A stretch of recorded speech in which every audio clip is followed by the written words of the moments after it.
In a sterile room that smelled of disinfectant and broken promises, an elderly woman sat on the edge of a narrow bed, watching her children walk away without looking back.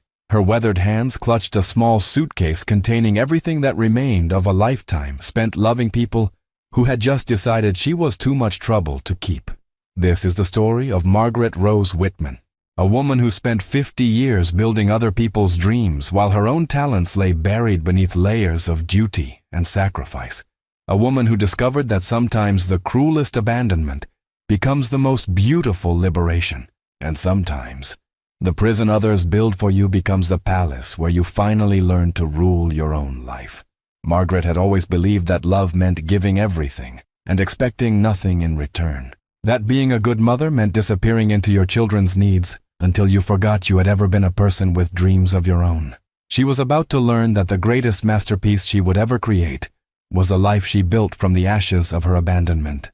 If stories of incredible second chances and the power of hidden talents inspire you, if you believe that dreams truly don't age and that it's never too late to discover who you're meant to be, please consider subscribing to our channel.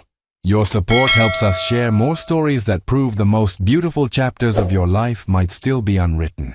But tonight, in room 247 of Sunset Manor Nursing Home, surrounded by the echoes of her children's footsteps growing fainter down the hallway, Margaret Rose was about to begin the greatest adventure of her 73 years of life. Margaret Rose Whitman learned the language of sacrifice before she learned to dream in color. For 50 years, she spoke fluently in the dialect of putting others first, of making herself smaller so others could grow larger, of finding her identity in everyone else's needs. She had been the kind of mother who remembered every birthday, every school play, every scraped knee and broken heart. When Robert wanted to be a lawyer, Margaret worked double shifts at the diner to pay for his law school. When Diana dreamed of an MBA, Margaret sold her mother's jewelry to cover the tuition. When James decided to start his own business, Margaret mortgaged the house her late husband had left her to fund his entrepreneurial dreams. Each sacrifice felt like love. Each check she wrote, each extra hour she worked, each time she said yes to their needs and no to her own wants. It all felt like the natural order of motherhood. Margaret measured her worth by her children's achievements, her happiness by their success, her identity by their approval. When her husband died 10 years earlier, Margaret thought her season of service was entering a new phase. Her children were adults now. Robert, a successful attorney with a law firm in the city. Diana, a marketing executive with a corner office and a corner of her heart that seemed permanently closed to her mother. James, an entrepreneur whose businesses seemed to change as often as his promises to visit.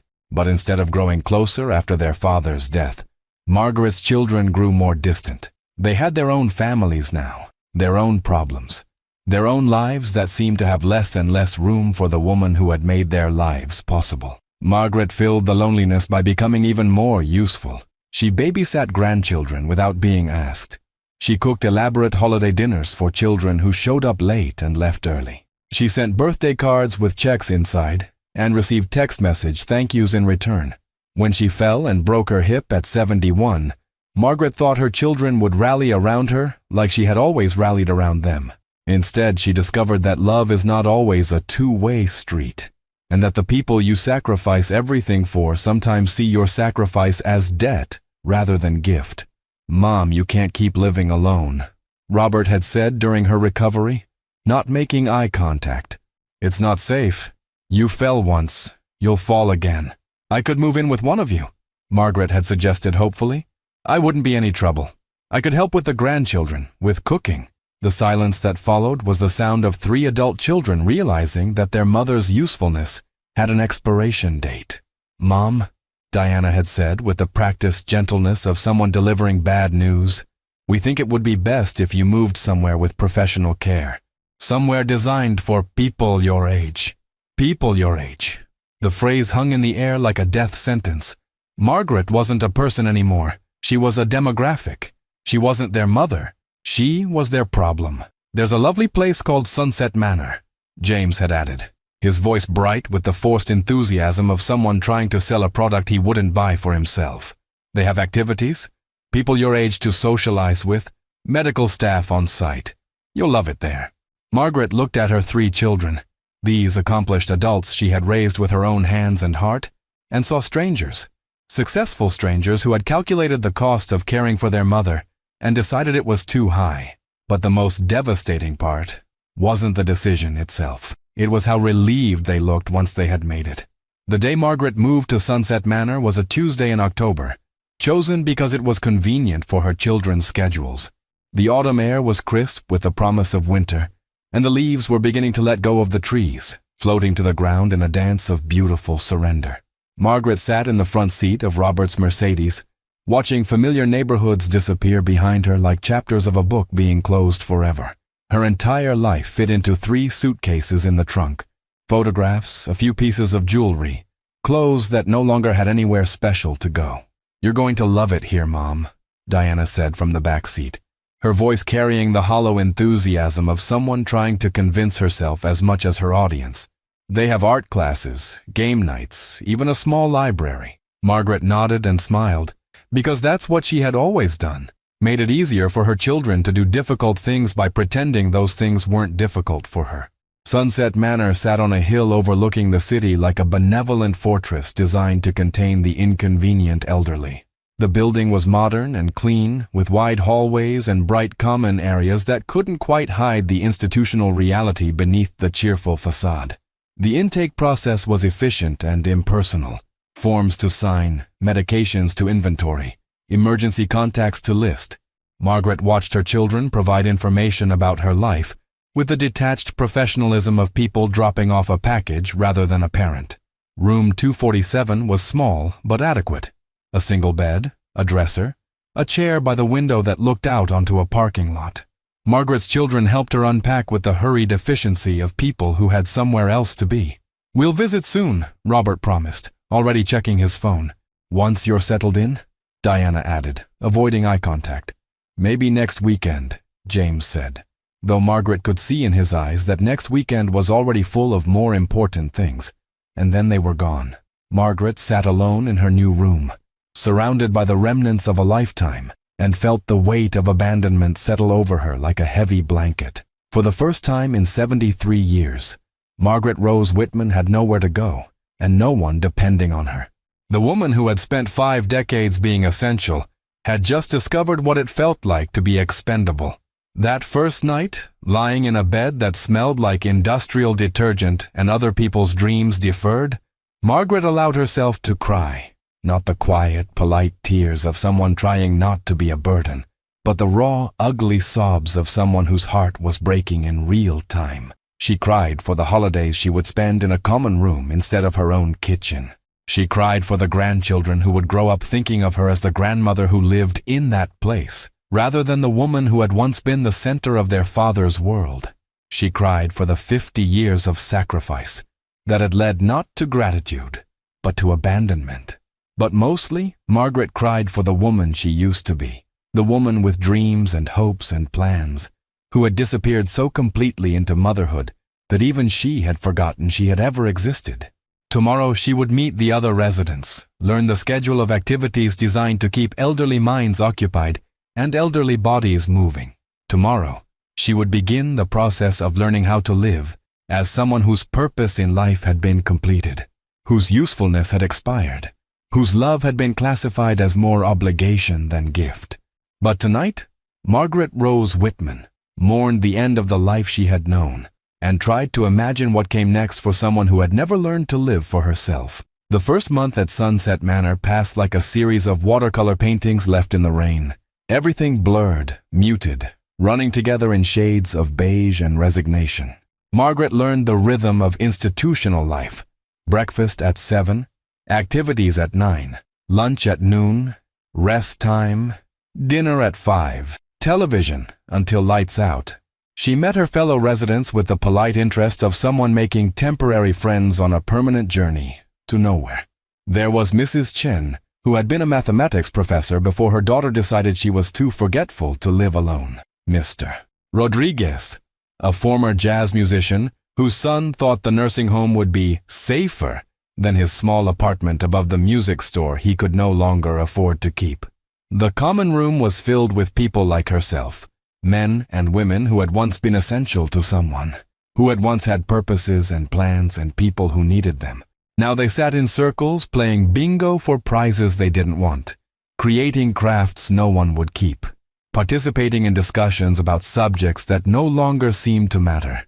Margaret's children called every few days, brief conversations filled with the kind of cheerful update-seeking that people use when they want to care without actually caring too much.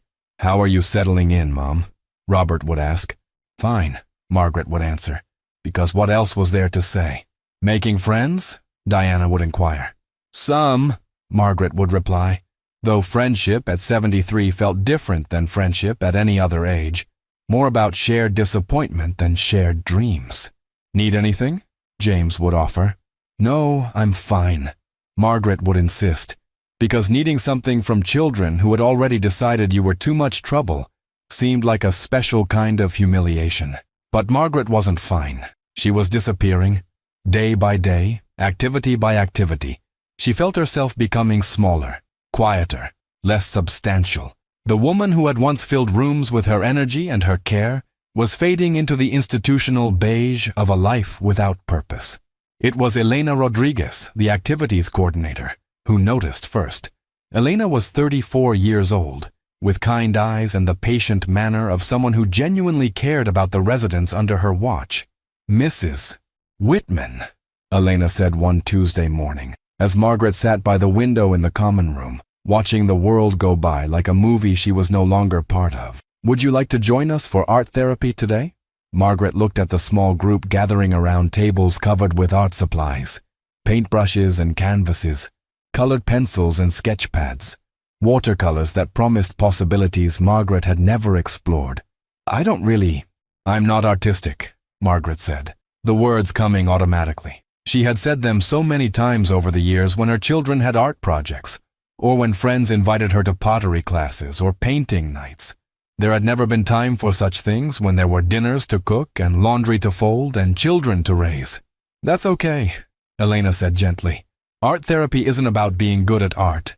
It's about expressing yourself, working with your hands, seeing what comes out when you stop thinking so much and start feeling." Margaret looked around the room at residents bent over their projects with the kind of concentration she hadn't seen since arriving at Sunset Manor. For the first time in weeks, people looked engaged rather than enduring. "I wouldn't know what to paint," Margaret said. Elena smiled and placed a blank canvas in front of her, along with a palette of colors that looked like bottled sunlight. "Paint whatever you feel. There's no wrong answer in art." Margaret picked up a brush with hands that hadn't held anything more creative than a dishcloth in decades.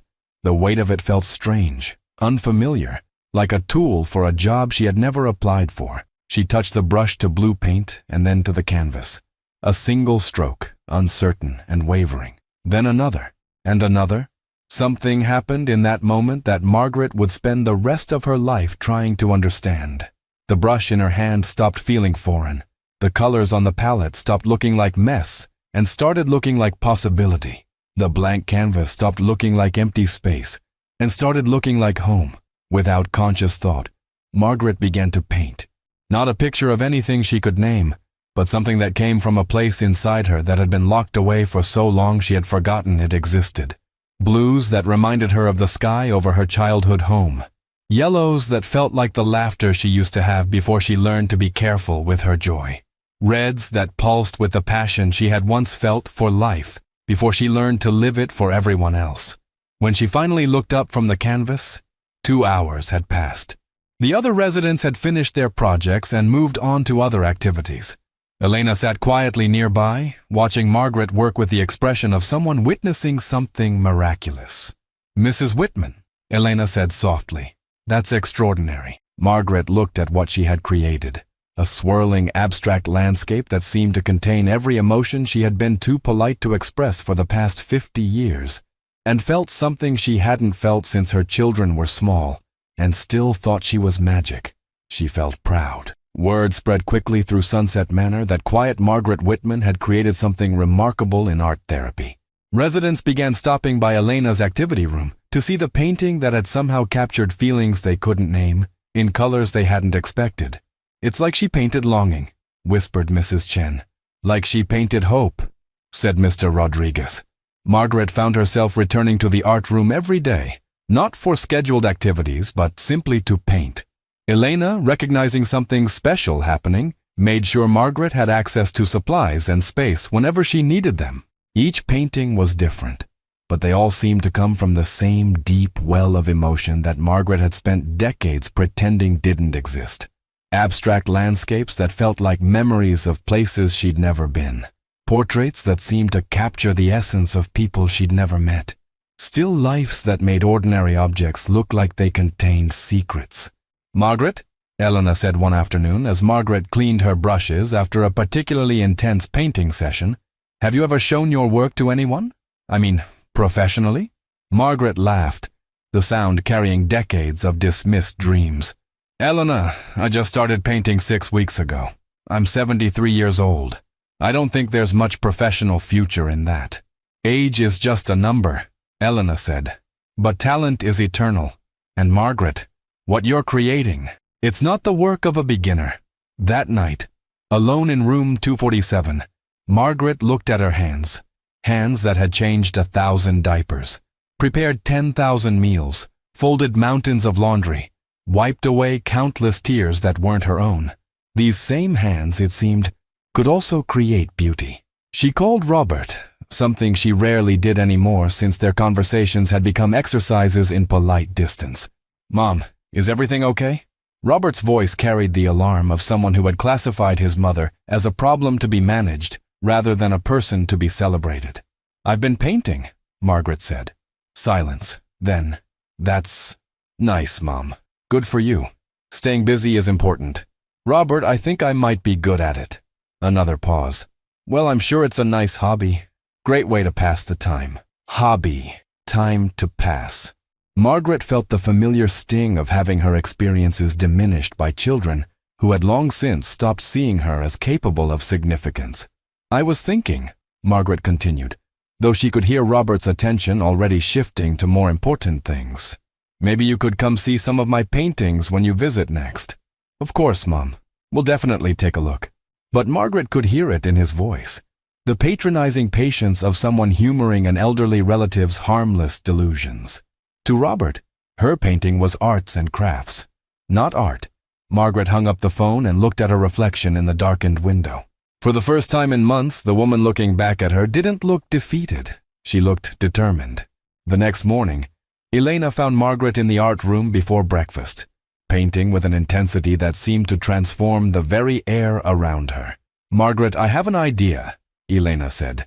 "My sister Victoria runs a small gallery downtown. She's always looking for new artists, especially those with unique perspectives. Would you be interested in showing her some of your work?" Margaret's brush paused mid-stroke. "A gallery? Elena, I don't think...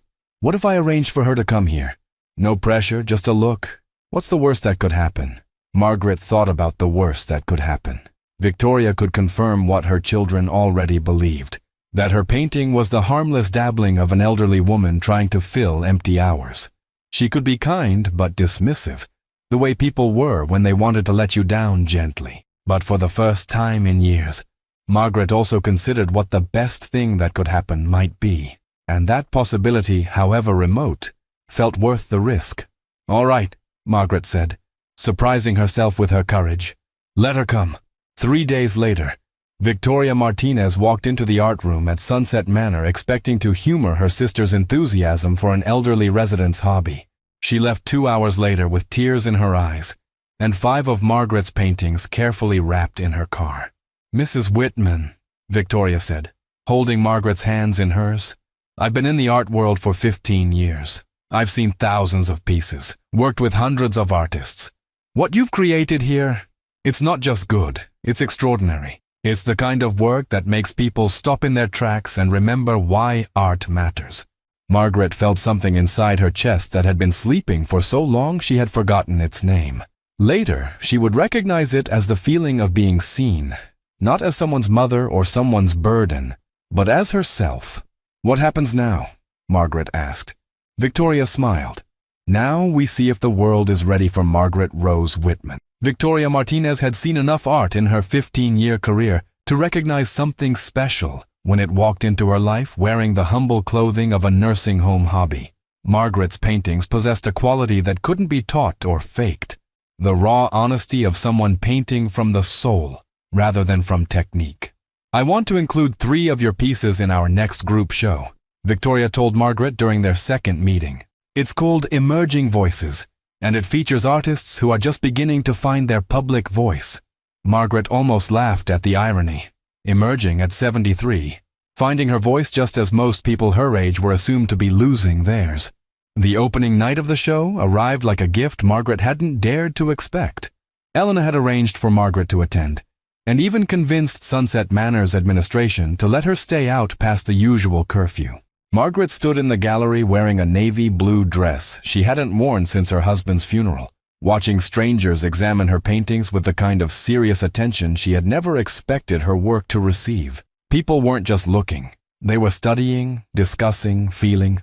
"The use of color here is incredible," she heard one woman say to her companion. "It's like the artist painted emotion directly onto the canvas." "Hey, look at the brushwork in this section," a man in an expensive suit observed. "So confident, so sure. This artist has something to say." Margaret felt a hand on her shoulder and turned to see Victoria beaming at her. "Margaret, I have news," Victoria whispered. "All 3 of your pieces have sold." The words hit Margaret like lightning. Sold. People had looked at something she created and decided it was worth owning, worth hanging in their homes, worth paying money for. "How much?" Margaret asked, though she was afraid to hear the answer. $12,000. Total. For all 3 pieces. Margaret felt her knees go weak. $12,000. More money than she had made in her entire life doing anything for herself rather than for others. But more than the money was the recognition, the understanding that at 73, she had created something that mattered to strangers who owed her nothing and wanted nothing from her except the art itself. That night, back in room 247, Margaret called her children to share her news. "Mom, that's wonderful," Diana said, though her tone suggested she thought it was more cute than wonderful. $12,000 is a lot of money for a hobby. "It's not a hobby anymore, Diana. I'm an artist." Silence. Then nervous laughter. "Well, let's not get carried away," Robert said. "It's great that you're enjoying your painting and that you made some pocket money, but—" "It's not pocket money," Margaret interrupted. "It's income from my art."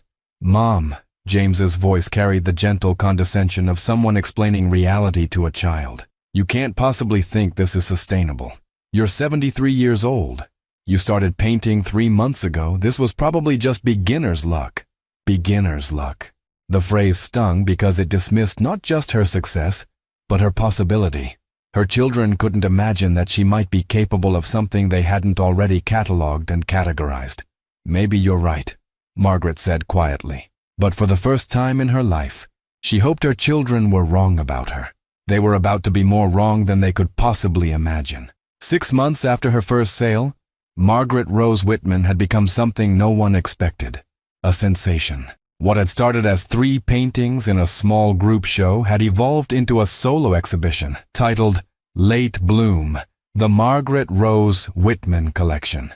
The art world loves a story almost as much as it loves art, and Margaret's story was irresistible. A 74-year-old woman creating museum-quality abstract expressionist work after never holding a paintbrush until age 73. Critics called it raw genius unleashed and the triumph of authenticity over training. Victoria had moved Margaret's work to her main gallery, and the opening night drew crowds that spilled onto the street.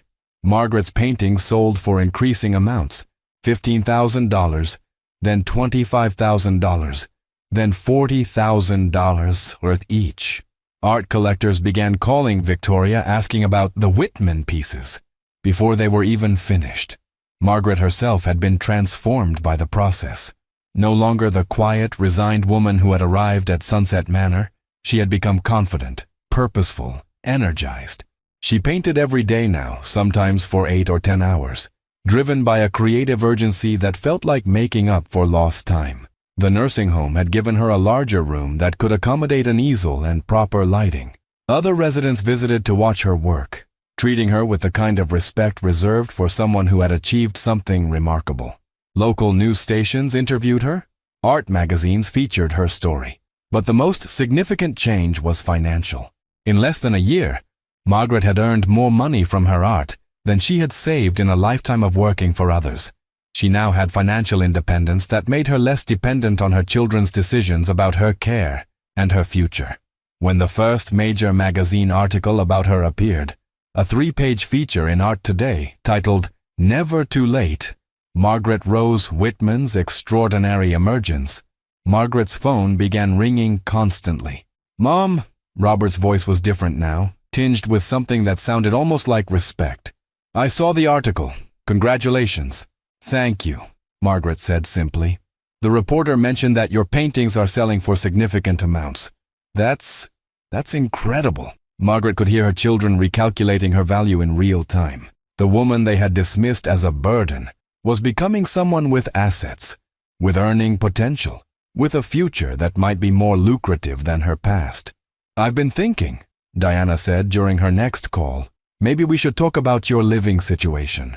Now that you're having such success, you might want to consider moving somewhere with a proper art studio. Somewhere closer to family." She didn't say, but Margaret heard it anyway. "I'm quite happy at Sunset Manor," Margaret replied. "They've been wonderfully supportive of my work." "But Mom, surely you'd rather be closer to us. We could help you manage your career, handle the business side of things." Margaret almost laughed. Career. 6 months ago, they had called her painting a hobby. Now that it was generating income, it had become a career that needed managing. "I appreciate the offer," Margaret said, "but I'm managing quite well on my own." That wasn't entirely true. Margaret had hired a business manager, an accountant, and an assistant, but she hadn't hired her children, and their sudden interest in being helpful felt more calculated than caring. The truth was, Margaret's success had changed the family dynamic completely. She was no longer the dependent mother requiring management. She was an asset requiring protection, and her children wanted to be the ones protecting it. But Margaret Rose Whitman had spent too many years being managed by people who confused control with love. She wasn't about to make that mistake again. The biggest opportunity came 8 months after her first sale. A gallery in New York wanted to represent her work exclusively. The offer included a guaranteed annual income that exceeded what most people made in corporate careers. "Mrs. Whitman," the gallery director said during their video call, "your work has captured something that the art world has been missing. You paint with the wisdom of someone who has lived and the freshness of someone just discovering their voice. It's unprecedented." Unprecedented. At 74, Margaret Rose Whitman had become unprecedented. That night, she looked around room 247, the room where she had come to die and instead had learned to live. Tomorrow, she would make a decision that would change everything. Not just for herself, but for the people who had thought they could dispose of her when she became inconvenient. Margaret Rose Whitman was about to buy her freedom, literally. The call came on a Tuesday morning in March, exactly 18 months after Margaret had been deposited at Sunset Manor, like an unwanted package. She was in a room-turned studio, working on a painting that seemed to capture the color of vindication, when her phone rang. "Mrs. Whitman, this is Harold Peterson from Peterson & Associates." The voice was formal, businesslike. "I represent the ownership group of Sunset Manor. We understand you've been quite successful with your artwork, and we have a proposition that might interest you." Margaret set down her brush. In the past year and a half, she had learned that when people called her with propositions, they usually involved ways for them to benefit from her unexpected success. "We're looking to sell the facility," Harold continued. "The current owners are ready to retire, and we thought, given your positive experience here and your current financial situation, you might be interested in purchasing the property." For a moment, Margaret couldn't speak. The irony was so perfect it felt like the universe telling a joke only she would understand. "You want me to buy the nursing home?" she finally managed. "The asking price is $2.8 million. We understand from your gallery representation that such an investment would be well within your current means." Margaret looked around her room, the room where she had cried herself to sleep for weeks, where she had learned what abandonment felt like, where she had also discovered what resurrection looked like when it came wearing old clothes and carrying paintbrushes. "I'll need to think about it," Margaret said, but she had already decided. 3 weeks later, Margaret Rose Whitman became the owner of Sunset Manor Nursing Home. The woman who had been discarded by her own family now owned the institution where they had discarded her. The day the sale finalized, Margaret called a family meeting, not at the nursing home, but at a restaurant downtown, neutral territory where she could deliver news that would change the geography of their relationship forever. Robert, Diana, and James arrived looking confused and slightly concerned. In the 18 months since Margaret had become successful, their mother had become less predictable, less manageable, less willing to accept their guidance about her life and her choices. "Thank you all for coming," Margaret said, looking across the table at these 3 adults who had once been the center of her universe. "I have some news to share." She pulled out the legal documents, placing them on the table like evidence in a trial. "I've purchased Sunset Manor," she announced simply. The silence that followed was the sound of 3 minds trying to process information that didn't fit their understanding of who their mother was supposed to be. "You...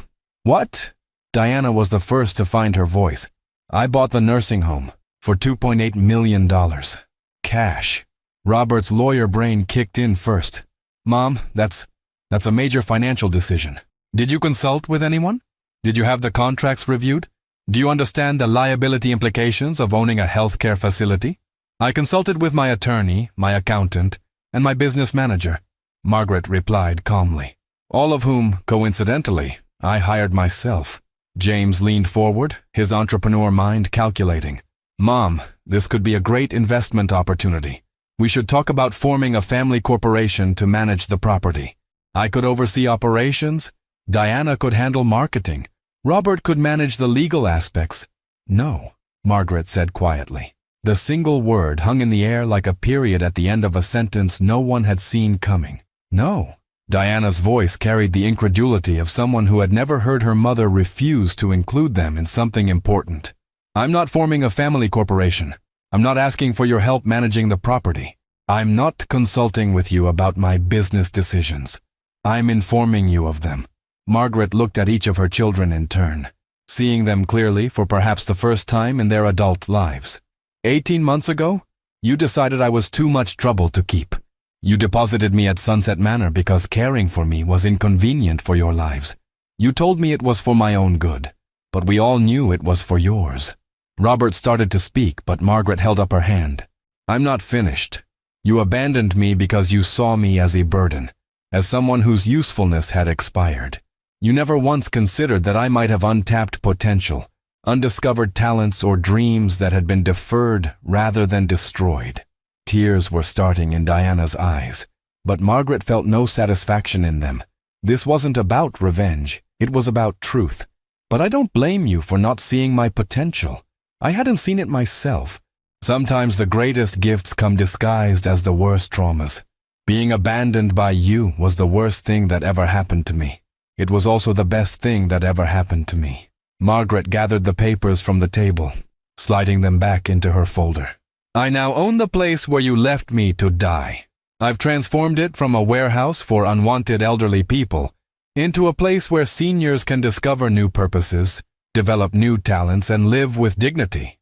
I employ 43 people, provide care for 67 residents, and have created something meaningful from the ashes of my abandonment." She stood up, suddenly feeling every one of her 74 years and none of them at the same time. "You're welcome to visit me at Sunset Manor anytime," Margaret said. "But you'll be visiting me as the owner, not as the inconvenient mother you deposited there. You'll be visiting someone who learned that the people who love you don't abandon you when you become inconvenient, and the people who abandon you when you become inconvenient don't actually love you. They love what you can do for them." Margaret walked toward the restaurant exit, then paused and turned back. "I forgive you for not seeing my worth, but I will never again mistake your management for your love." Margaret Rose Whitman's transformation of Sunset Manor became legendary in eldercare circles. The woman who had arrived as a discarded resident had returned as an owner with vision, resources, and most importantly, understanding of what dignity looked like for people society had deemed expendable. The first change was philosophical.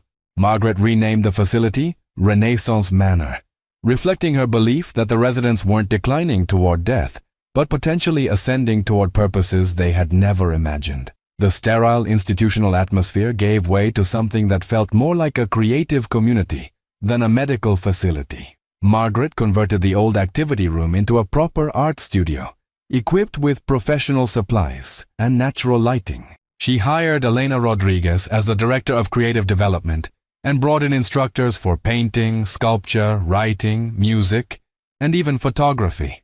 But the most radical change was Margaret's approach to the residents themselves. Instead of seeing them as people whose stories were ending, she saw them as people whose most interesting chapters might be just beginning. Mrs. Chen, the former mathematics professor, began tutoring local high school students, discovering that teaching gave her more energy than any medication ever had. Mr. Rodriguez started a jazz ensemble with other musically inclined residents, and their Thursday night performances drew audiences from the community. Margaret established second chapter scholarships for residents who wanted to pursue new interests or rediscover old ones. Renaissance Manor became the first nursing home in the state to offer college courses on site, taught by local university professors who were amazed by the intellectual engagement of their elderly students. The transformation wasn't just programmatic, it was architectural. Margaret invested heavily in renovations that made the facility feel less institutional and more residential. Private studios for residents who wanted to pursue creative work. Gardens designed for both beauty and accessibility. Common areas that encouraged interaction rather than passive television watching. Most importantly, Margaret established a policy that no one could be placed at Renaissance Manor without their own consent. Adult children could no longer simply drop off inconvenient parents. Every admission required a personal interview with Margaret herself, who had developed an uncanny ability to distinguish between families seeking appropriate care and families seeking convenient disposal. The success of Renaissance Manor attracted national attention. Margaret was featured on news programs, invited to speak at conferences on aging, and consulted by other facilities wanting to revolutionize elder care. But the most meaningful recognition came from the residents themselves. People who had arrived defeated and resigned began painting, writing, learning new languages, starting small businesses, even dating. Renaissance Manor had a waiting list for the first time in its history, not because it was the only option available, but because it was the option people actively chose. Margaret's own art continued to flourish. Her paintings now sold for six figures, and museums had begun acquiring her work for their permanent collections. She had achieved something that seemed impossible in American culture. She had become more valuable, more respected, and more influential in her 70s than she had ever been in her younger years. The irony wasn't lost on her children, who watched their mother's transformation from a distance that had nothing to do with geography and everything to do with the choices they had made 18 months earlier. Robert called occasionally, usually with offers to help manage her business affairs or suggestions about tax strategies for her art income. Diana sent emails about family gatherings Margaret might want to attend, carefully worded invitations that felt more like olive branches than genuine welcome. James had actually visited Renaissance Manor, ostensibly to see his mother, but obviously to evaluate her success with the calculating eye of someone wondering if there was still a way to be useful to her prosperity. But Margaret had learned the difference between people who loved her and people who loved what she could provide. The residents of Renaissance Manor, the staff she employed, even Elena Rodriguez, who had first recognized her talent, these people celebrated her success without trying to manage it, supported her dreams without trying to control them. 3 months after reopening as Renaissance Manor, Margaret received a letter that would test everything she had learned about forgiveness, family, and the price of abandonment. The letter was from Diana, handwritten on expensive stationery, with the careful penmanship of someone trying to make every word matter. "Dear Mom," it began, "I know I have no right to ask this, but I need your help. My husband left last month, and I'm facing bankruptcy from legal fees and debt he accumulated without my knowledge. I've lost the house, and Emma and I need somewhere to live temporarily while I rebuild my life. I know what we did to you was unforgivable, but you're the only family I have left. Would you consider letting Emma and me stay at Renaissance Manor until I can get back on my feet? I can pay rent once I find work. I just need a chance to start over. Margaret read the letter 3 times, each reading revealing different layers of desperation, pride swallowed, and relationships being tested by necessity rather than choice. Her granddaughter Emma was 17 now, a senior in high school, who had always been kind to Margaret even when her parents had been distant. Emma had visited Renaissance Manor several times, genuinely impressed by what her grandmother had accomplished, and curious about the art that had made her famous. Margaret looked around her private apartment within Renaissance Manor, spacious, beautifully appointed, overlooking the gardens she had designed. She had room for guests. She certainly had the financial resources to help. The question wasn't whether she could help Diana and Emma. The question was whether she should. Margaret set the letter aside and went to her studio, where a half-finished painting waited for her attention. It was a portrait of sorts, not of a person, but of a relationship. Abstract figures that seemed to dance around each other, sometimes touching, sometimes pulling away, painted in colors that suggested both love and loss. As she worked, Margaret thought about the difference between mercy and enabling, between forgiveness and forgetting, between being generous and being used. That evening, she called Elena into her office. "I need some perspective," Margaret said, showing Elena the letter. Elena read carefully, then looked up at Margaret with eyes that held both wisdom and caution. "What does your heart tell you?" Elena asked. "That Emma is innocent in all this, and she shouldn't suffer because her parents made terrible choices. And what does your head tell you? That Diana is desperate now. But desperation isn't the same as understanding. She needs a place to live, not necessarily a relationship with her mother." Elena nodded thoughtfully. "What would happen if you said yes? And what would happen if you said no?" Margaret considered both scenarios. If she said yes, Diana and Emma would have stability and safety while Diana rebuilt her life. But Margaret would also be risking her own peace, potentially opening herself to the same patterns of being useful rather than valued. If she said no, Emma would continue to suffer for her mother's choices, and Margaret would have to live with the knowledge that she had the power to help her granddaughter and chose not to exercise it. "There's a third option," Margaret said slowly, the answer crystallizing as she spoke it. "I can help Emma without rescuing Diana. I can show love without enabling dependency." The next day, Margaret called Diana directly. "I got your letter," Margaret said without preamble. "Mom, I'm not going to let you and Emma move into Renaissance Manor," Margaret interrupted gently. The silence on the phone was the sound of Diana's last hope disappearing.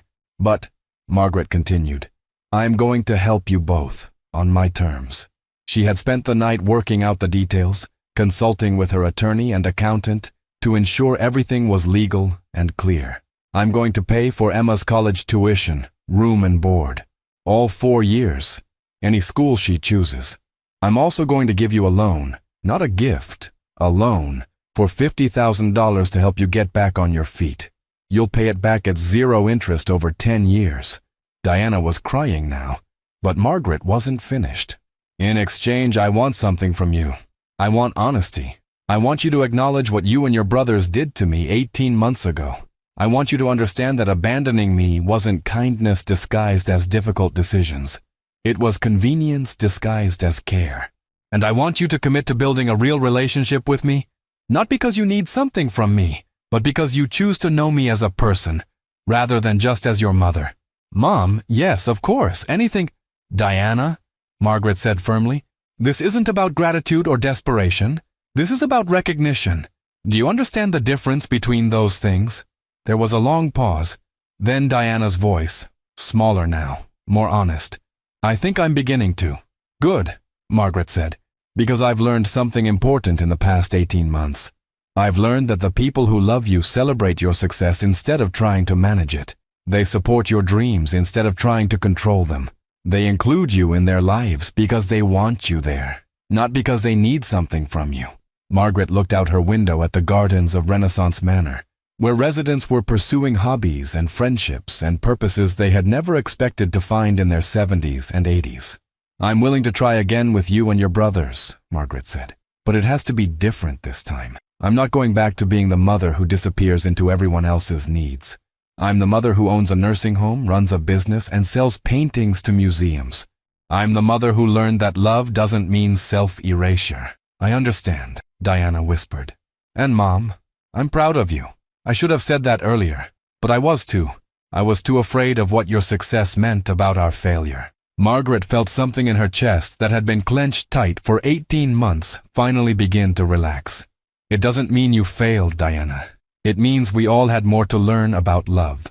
6 months later, Margaret Rose Whitman stood in the largest gallery in New York City, surrounded by 47 of her paintings in her first major solo exhibition. The show was called Renaissance: The Art of Beginning Again, and it had attracted attention from critics, collectors, and curious observers who wanted to see the work of the 75-year-old woman who had revolutionized both art and aging. But tonight wasn't about the critics or the collectors. Tonight was about the 3 people standing nervously near the entrance, looking like they weren't sure they belonged at their own mother's art opening.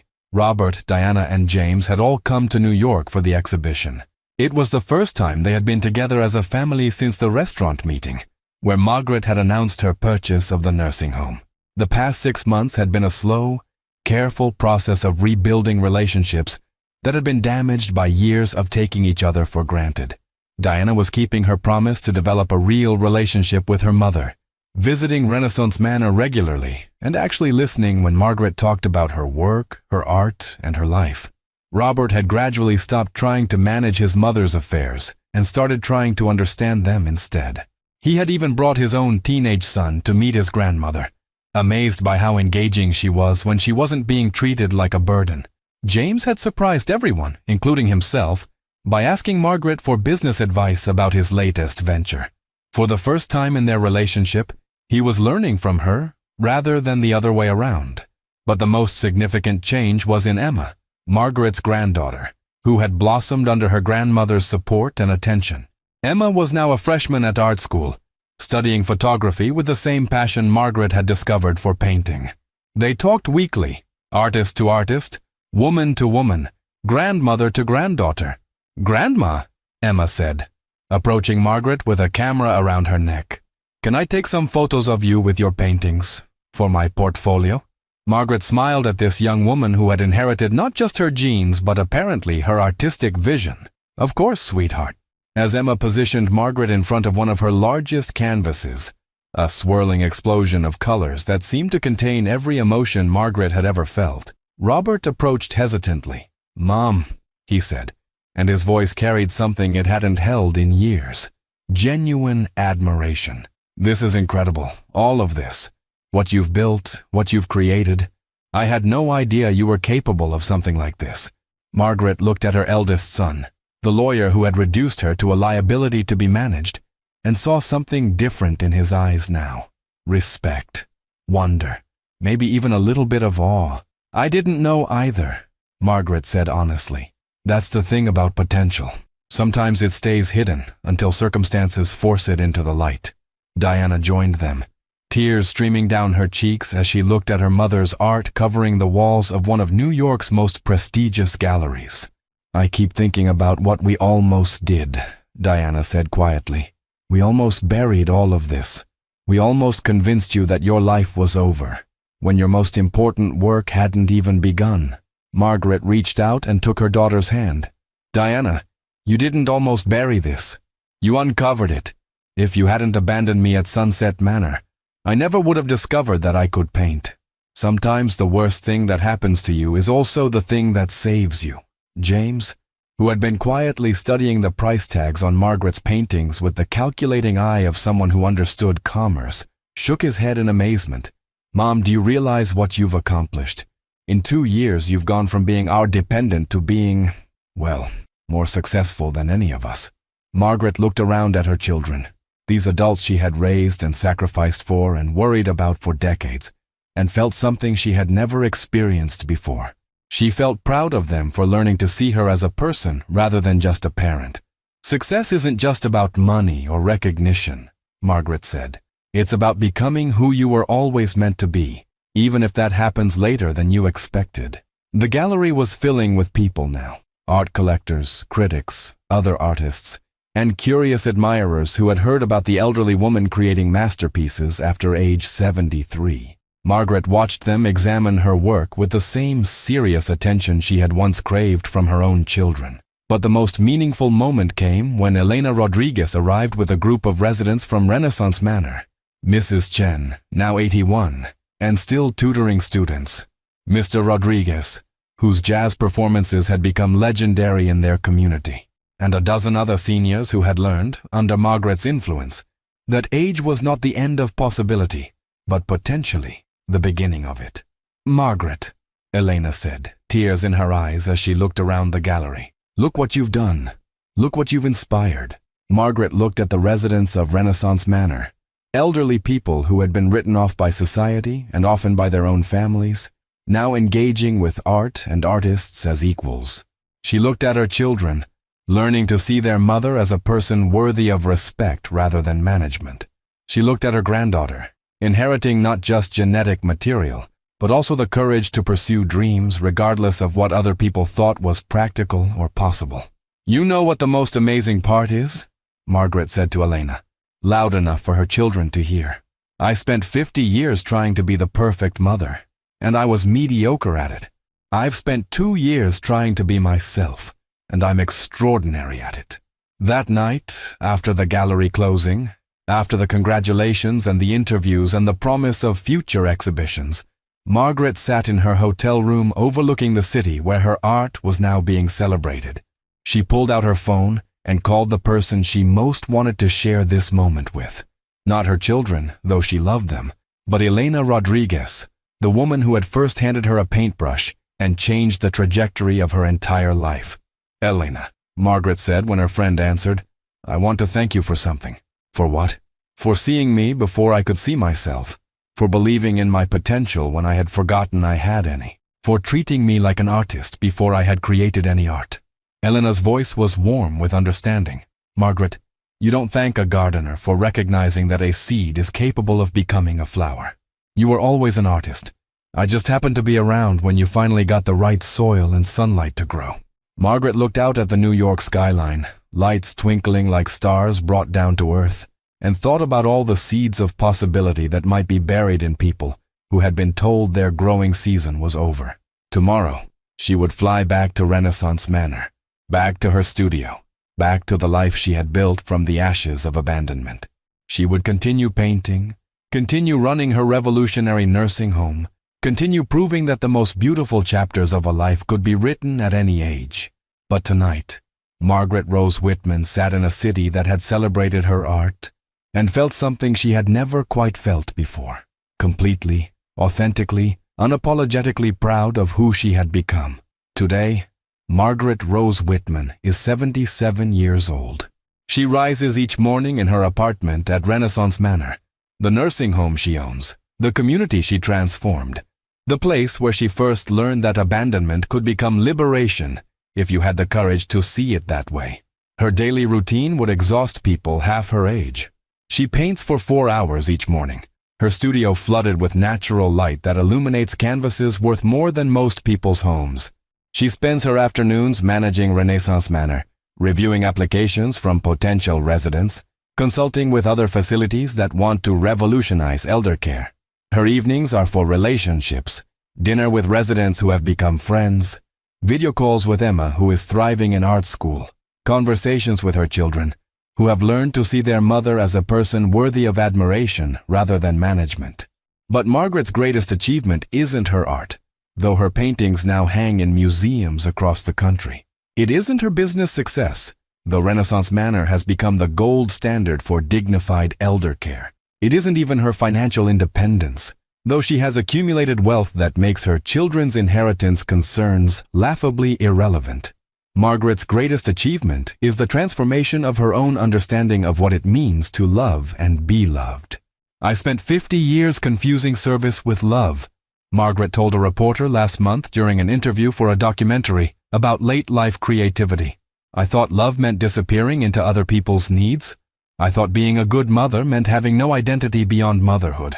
I thought aging meant becoming less rather than potentially becoming more." The reporter, a woman in her 40s who was clearly struggling with her own questions about aging and purpose, leaned forward with interest. "What changed your mind?" Margaret smiled. the expression of someone who had learned the difference between growing old and growing older. Being abandoned by the people I loved most forced me to discover that I was capable of loving myself. And once I learned to love myself, not in a selfish way, but in a way that honored my own potential and dreams, I became capable of loving others more authentically. The documentary, when it aired, sparked a national conversation about ageism, family responsibility, and the untapped potential of elderly Americans. Margaret received thousands of letters from people who had been dismissed, abandoned, or written off because of their age. But the letter that moved her most came from a 70-year-old woman named Dorothy, who wrote, "Mrs. Whitman, I saw your story and realized I've been practicing my own funeral for the past 10 years. Tomorrow, I'm going to start practicing my resurrection instead." Margaret framed that letter and hung it in her studio, a reminder that her story wasn't just about personal transformation, but about permission. Permission for others to believe that their most important chapters might still be unwritten. Her relationship with her children has evolved into something she never expected: mutual respect between adults. Robert still offers legal advice, but now he asks permission before giving it. Diana visits regularly, not out of guilt or obligation, but because she genuinely enjoys her mother's company. James has started his own foundation for elderly entrepreneurs, inspired by his mother's example. Most importantly, Emma has become not just Margaret's granddaughter, but her artistic colleague and friend. They exhibit together now, the 77-year-old painter and the 19-year-old photographer, representing different generations of women who refuse to let other people's expectations define their possibilities. But perhaps the most significant validation of Margaret's journey came 6 months ago, when she received a letter from the director of the National Gallery of Art in Washington, D.C. "Dear Miss Whitman," the letter began, "we are honored to invite you to be the subject of our upcoming exhibition, American Masters, Art Beyond Age. Your work represents something unprecedented in American culture, the emergence of major artistic talent in the 8th decade of life. We believe your story and your art will inspire generations of people who have been told that their creative potential has expired." Margaret read the letter 3 times, each reading bringing tears to her eyes. Not tears of sadness, but tears of recognition. The girl who had once cut pictures out of National Geographic magazines and dreamed of adventures was now a woman whose art would hang in the most prestigious museum in America. Last week, Margaret received a call from her old friend Elena Rodriguez, who had left Renaissance Manor to start her own consulting company, helping other elder care facilities transform their approach to aging. "Margaret," Elena said, "I have a favor to ask. I'm working with a facility in California where they have a resident, 82 years old, who they think might have artistic potential, but has never picked up a paintbrush. Sound familiar?" Margaret laughed. "What do you need me to do? Would you talk to her, share your story, maybe convince her that it's not too late to start?" "Elena," Margaret said, looking around her studio at canvases that represented dreams deferred but not destroyed, "it's never too late to start. Send me her number." That afternoon, Margaret called Rose Martinez, an 82-year-old former school principal who had been placed in a nursing home by children who thought her best years were behind her. "Mrs. Martinez," Margaret said, "my name is Margaret Rose Whitman. I understand you might be interested in trying some art therapy." "Oh, Mrs. Whitman, I know who you are," Rose replied, her voice carrying the hesitant hope of someone afraid to want something. "But I'm 82. I've never painted anything in my life." Margaret smiled, remembering when she had said almost exactly the same words to Elena Rodriguez 4 years earlier. "Mrs. Martinez," Margaret said gently, "I didn't start painting until I was 73. I was abandoned at a nursing home by children who thought my life was over. But sometimes the worst thing that happens to you is also the thing that saves you. Sometimes being told you're finished is exactly the motivation you need to prove that you're just getting started." 3 months later, Margaret received a photograph in the mail. It showed Rose Martinez standing proudly next to her first painting, a vibrant abstract piece that seemed to pulse with the energy of someone who had just discovered they were capable of creating beauty. The note attached read, "Dear Margaret, thank you for showing me that it's never too late to bloom. Rose, age 82, artist." Margaret hung the photograph in her studio, next to dozens of others from elderly people around the country who had been inspired by her story to attempt their own late-life renaissance. This morning, as Margaret prepared for another day of painting, managing, and inspiring, she reflected on the journey that had brought her from abandonment to triumph, from invisibility to influence, from being discarded to becoming indispensable. The woman who had once measured her worth by how useful she was to others had learned to measure her worth by how authentic she was to herself. The mother who had once disappeared into her children's needs had learned to emerge as a person whose own needs and dreams mattered just as much. But most importantly, Margaret Rose Whitman had learned that the people who abandon you when you become inconvenient aren't the people who deserve to celebrate with you when you become extraordinary. Margaret picked up her paintbrush, looked at the blank canvas waiting for her vision, and began to paint another masterpiece. Not because she had to, not because someone else needed her to, but because she wanted to. At 77, Margaret Rose Whitman was finally, fully, authentically herself, and she was just getting started. Margaret Rose Whitman's story reminds us that the most dangerous phrase in the English language might be too late. Too late to start over. Too late to discover new talents. Too late to demand the respect we deserve. Too late to bloom. At 73, when most people are assumed to be winding down, Margaret was just beginning to wind up. When her family thought her story was ending, her most important chapter was just beginning to be written. Her journey from abandoned mother to celebrated artist, from nursing home resident to nursing home owner, from invisible elderly woman to influential cultural figure, proves that potential doesn't have an expiration date. If Margaret's story has touched your heart, if it's reminded you that dreams don't age even when dreamers do, if it's inspired you to believe that your most meaningful work might still be ahead of you, please subscribe to Dreams Don't Age. Because every person deserves to know that it's never too late to become who you were always meant to be. Margaret Rose Whitman is now 77 years old and planning her next art exhibition. Her only regret is not starting sooner. Her only plan is to never stop, because she has learned that the most beautiful masterpiece you can create is the authentic life you choose to live, regardless of what age you choose to start living it. The canvas of your life is never finished until you stop painting on it.